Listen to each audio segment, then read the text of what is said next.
बात उस खबर की जिसे लेकर कहा जा रहा है कि बाकी बचे चुनाव में यह खबर चुनाव का रुख मोड़ सकती है।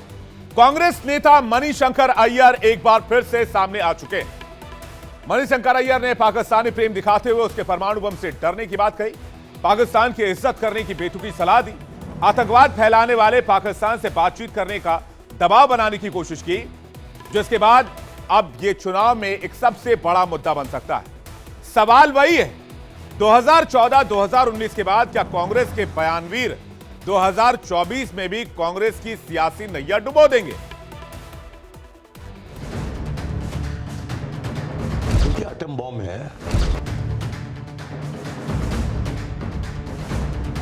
उनके पास भी एटम बम है, ये याद रखिए।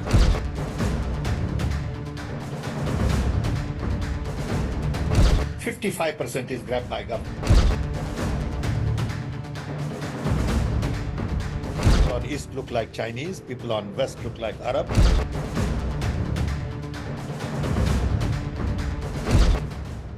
लोकसभा चुनाव के बीच कांग्रेस नेताओं के एक के बाद एक ऐसे बयान सामने आ रहे हैं जिससे कांग्रेस चौतरफा गिर रही है, तो बीजेपी को बैठे बिठाए मुद्दा मिल रहा है और बीजेपी हमले तेज कर रही है। 3 चरण के मतदान के बाद कांग्रेस नेता मणिशंकर अय्यर ने अपना पाकिस्तानी प्रेम फिर उजागर कर दिया और कांग्रेस के लिए बचे हुए 4 चरणों के चुनाव में मुश्किलें और ज्यादा बढ़ा दी हैं। ये कि वो भी एक सॉवरेन मुल्क है और कि उनकी भी इज्जत है। और कोई भी पागल वहां आ जाए तो क्या होगा देश का? उनके एटम बॉम्ब है। दरअसल मणिशंकर अय्यर ने भारत सरकार को पाकिस्तान के परमाणु बम का हवाला देकर डराने की कोशिश की और पाकिस्तान के परमाणु बम से डरकर पाकिस्तान से बातचीत करने की सलाह दी।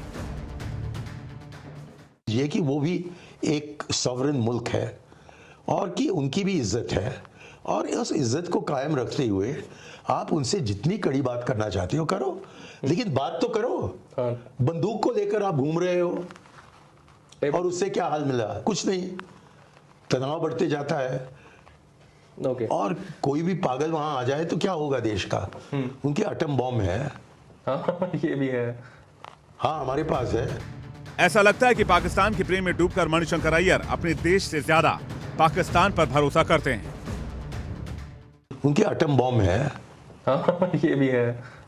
हाँ, हमारे पास है, लेकिन किसी पागल ने हमारे बम को लाहौर स्टेशन में फूटा तो 8 सेकंड के 8 पल के अंदर उसकी जो रेडियो एक्टिविटी है वो अमृतसर पहुंचेगी।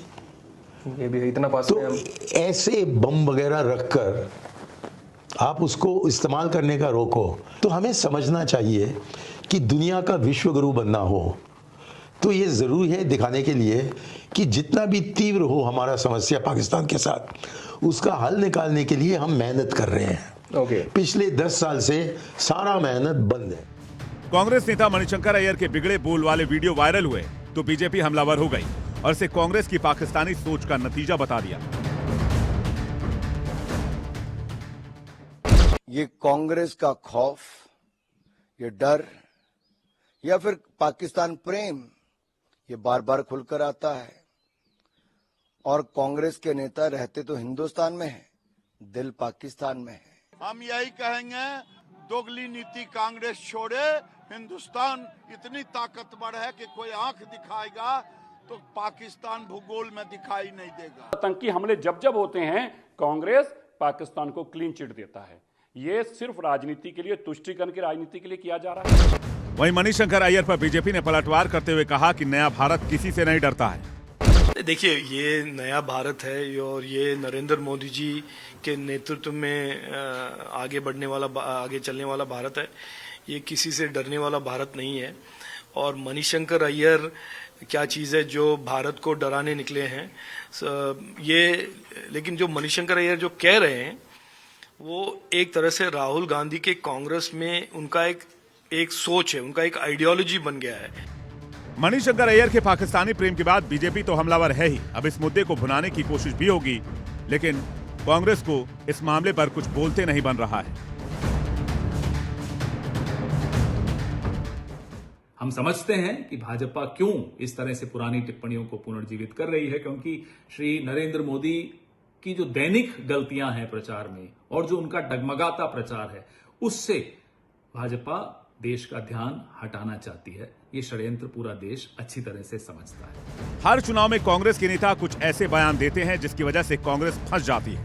कुछ दिन पहले कांग्रेस के इंडिया अलायंस के साथी नेशनल कॉन्फ्रेंस के नेता फारूक अब्दुल्ला ने भी कहा था कि पाकिस्तान ने चूड़ियां नहीं पहन रखी और उसके पास भी परमाणु बम है जो हम पर ही गिरेंगे। अब यही बात मणिशंकर अय्यर भी कर रहे हैं, जिसका नुकसान कांग्रेस को चुनाव के आगामी चरणों में उठाना पड़ सकता है। तो कांग्रेस के ये बयानवीर बीजेपी को बैठे बिठाए मुद्दा देते हैं। बीजेपी मणिशंकर अय्यर और फारूक अब्दुल्ला के पाकिस्तानी प्रेम को चुनावी मुद्दा बनाना शुरू कर चुकी है। केंद्रीय गृह मंत्री अमित शाह ने झारखंड की एक जनसभा में इस मुद्दे पर विपक्ष पर तीखा हमला किया। हमें धमकी दे रहे हैं, देश को धमकी दे रहे हैं, पाकिस्तान को सम्मान दीजिए, उनके पास एटॉमिक बॉम्ब है।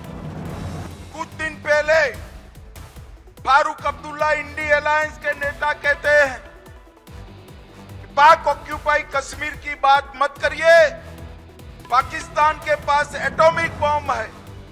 मैं कांग्रेस पार्टी और इंडिया अलायंस वालों को कहना चाहता हूं, पाक ऑक्यूपाई कश्मीर भारत का है, इसको कोई नहीं छीन सकता, भारत से कोई नहीं छीन। मणिशंकर अय्यर के बयान से पनपा ये विवाद कोई नया नहीं है। इससे पहले भी उनके बयानों से कांग्रेस की फजीहत होती रही है, कांग्रेस को नुकसान होता रहा है। एक एक करके आपको बयान बताते हैं। 2024 में मणिशंकर अय्यर ने कहा, जिसमें हमने आज ही आपको बाइट सुनवाई, पाकिस्तान की इज्जत करनी चाहिए, पाकिस्तान से प्रेम मोहब्बत होनी चाहिए, नहीं तो वो एटम बम फोड़ देगा। 2023 में पाकिस्तान के लोग हमें दुश्मन नहीं मानते, ये मणिशंकर अय्यर की राय थी। 2018 में उन्होंने कहा था कि कश्मीर पर पाक की नीति पर फख्र है।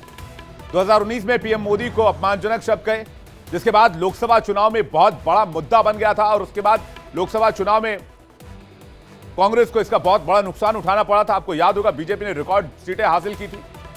2014 में मोदी को चाय वाला कहकर मजाक बनाया था और कहा था कि नरेंद्र मोदी पीएम नहीं बनेंगे, अगर वो चाय बेचना चाहते हैं तो उन्हें जगह ढूंढकर दे दूंगा। इसके बाद कांग्रेस की हालत 2014 के चुनाव में, 2019 के चुनाव में क्या हुई आपको पता है। लेकिन इस चुनाव में पाकिस्तान का मुद्दा भी शुरू से छाया हुआ है। पाकिस्तान के पूर्व मंत्री फवाद चौधरी ने राहुल गांधी का वीडियो सोशल मीडिया पर पोस्ट करके लिखा था कि राहुल ऑन फायर। इसके बाद उन्होंने एक और पोस्ट कर राहुल गांधी की तारीफ की थी और कहा था कि राहुल गांधी में एक सोशलिस्ट नेता के गुण हैं।